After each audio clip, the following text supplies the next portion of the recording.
This is Lessons from Middle-earth. For more information, visit www.thewanderingranger.com for more details. Now here is your guide through Middle-earth, The Wandering Ranger.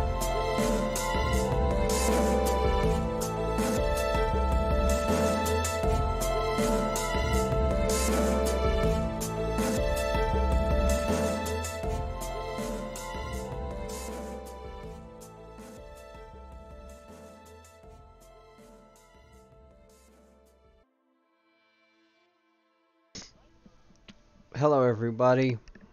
Hello everyone. This is the Wandering Ranger, and this is Lessons from Middle-earth 2.0,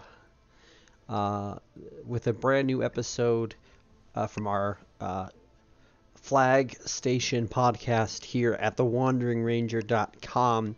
If you would like more information about me, about what I am all about, you can check out thewanderingranger.com. You can also go there and check out all my links to all my social media platforms.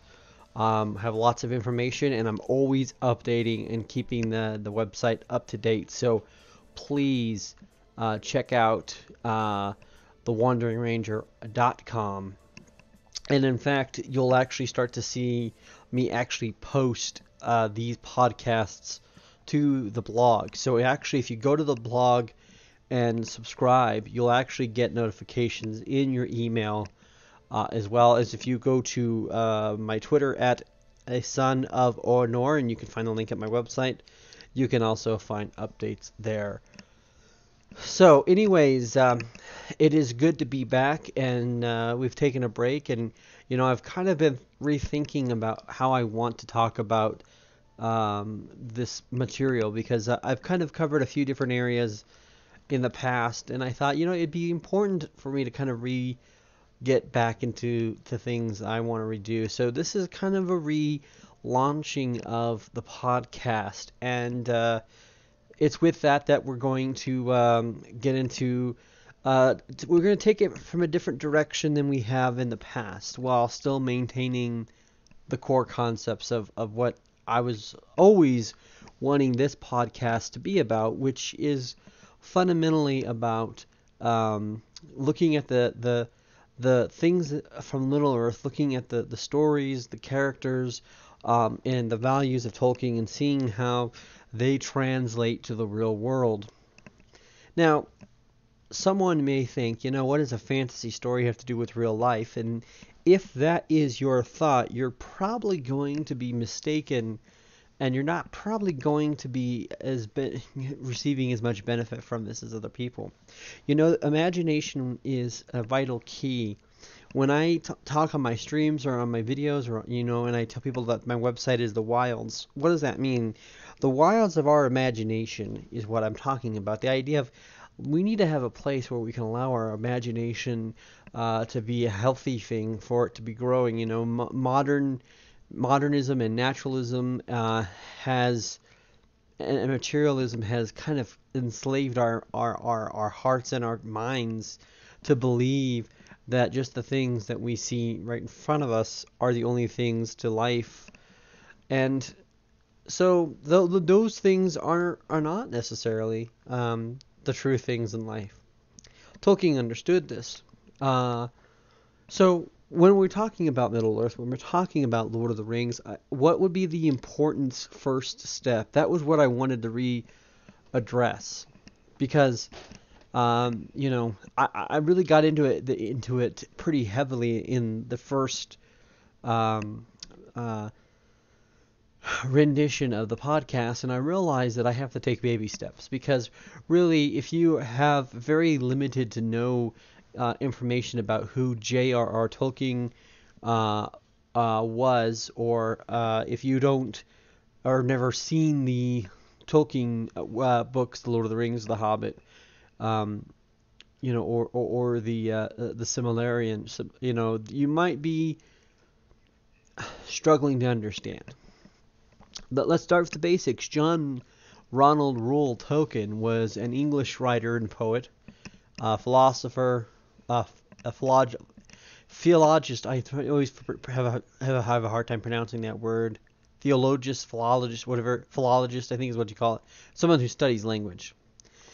He's best known as the author of the high fantasy works, The Hobbit, The Lord of the Rings. And he was born on January 3rd, 1892, in Bloemfontein, South Africa, and died on September 2nd, 1973, in Bournemouth, United Kingdom. He was married to Edith Tolkien from 1916 until her death in 1971. For those who don't know who Tolkien was, he was really somebody who lived an interesting life. He saw a lot of things happen to his native England that for him was difficult to see. He saw the destruction of war from World War One. He saw what the Industrial Revolution, the Industrial Revolution did to the good green earth. So he brought a lot of different themes, and while he would not want you to think that Lord of the Rings is a complete allegory for one thing or the other, it is important to understand that there are certain thematics that Tolkien kept to, and that he imbued into his works. So if you pick up on his Christianity, you would be observant, you would be noticing that. If you picked up on his environmentalism, on his anti-war stance, all these things are pretty prominent and stand to be central themes. If you picked up on the necessity of friendship, on the idea that friendship matters, you would be picking up on one of the central themes. So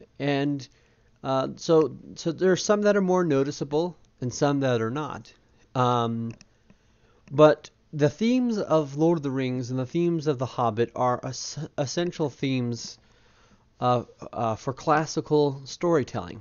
And this is by no accident, because Tolkien studied storytelling. He was fascinated with it. As a member of the Inklings, he and fellow members like C.S. Lewis talked about it constantly. When he was in the war, he wrote poetry and fantastic fiction and short stories, and he talked about it with his college age friends that before he went off to war. Like, he was fascinated with storytelling. He was fascinated with what the power of storytelling could mean.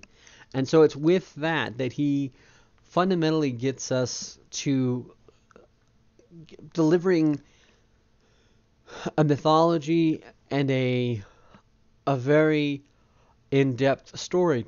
But he also gets to do other things within the Lord of the Rings, as well as develop a language, develop a mythos for England.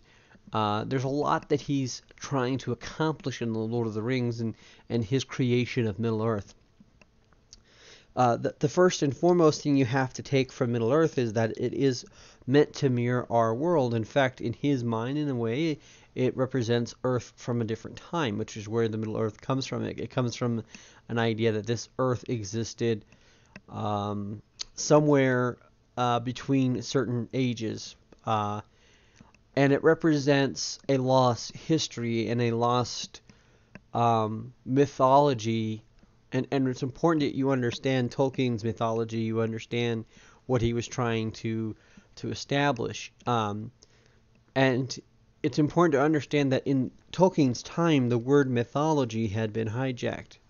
And he didn't like that. And so he wanted to recreate something for a shared generation. He saw what happened with the Arthurian legends and how they had been over-romanticized and had never been quite English, especially the stuff with Guinevere. That was all French invention. So he saw these things and he wanted to create a kind of pure myth for England based off an Anglo-Saxon history and culture. And it is out of this he's also trying to represent our world to the best of his ability. When you actually read the Silmarillion, you see how he develops the creation story for Middle-earth. It becomes pretty blatantly clear that he is mirroring what happens in our creation with the fall and rise of these angelic beings and the rise of evil in the world. One of the most central themes of Middle Earth, of Lord of the Rings, and particularly, is that evil is something that is very powerful and very strong, but it can be overcome by the simplest and smallest of people doing the simplest and smallest actions, and usually it is choosing to love, choosing to show mercy, and grace to someone else. I always say this, that the key most important event in the entire history of Middle Earth is Bilbo Baggins in The Hobbit showing infinite mercy to this disgusting creature called Gollum. And we'll discover and explore these things, but as we talk about these central themes and we talk about the ideas that Tolkien is trying to put together, it's important that we take them step by step.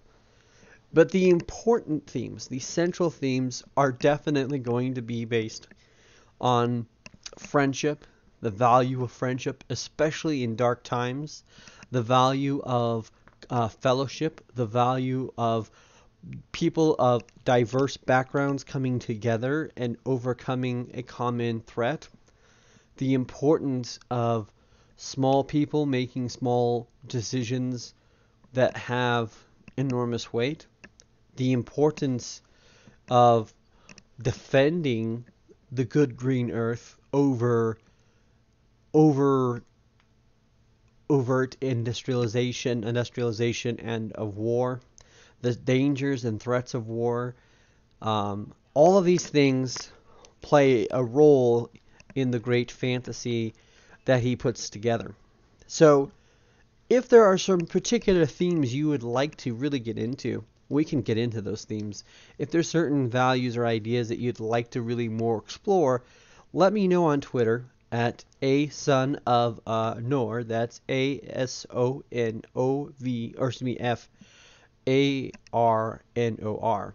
That, by the way, is a reference to Lord of the Rings. So, if you want to know what this podcast is about, it is really about learning how the rich storytelling of Tolkien is not only based on the realities of our life, but what it tells us about the realities of our life.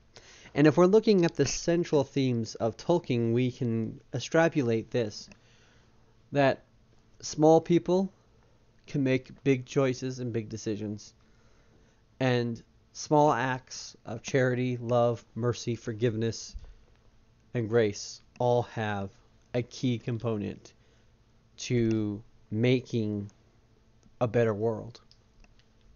In the next episode, we'll be talking more about some of these central themes, and we're going to start with the first, I think, main central theme of Tolkien's work, which would be friendship. So, hopefully you will join me for that. This has been The Wandering Ranger. Thank you for listening. And if there's a format or if a time that you think is more beneficial for this, let me know. I'm always wanting to listen and take in people's input. This is a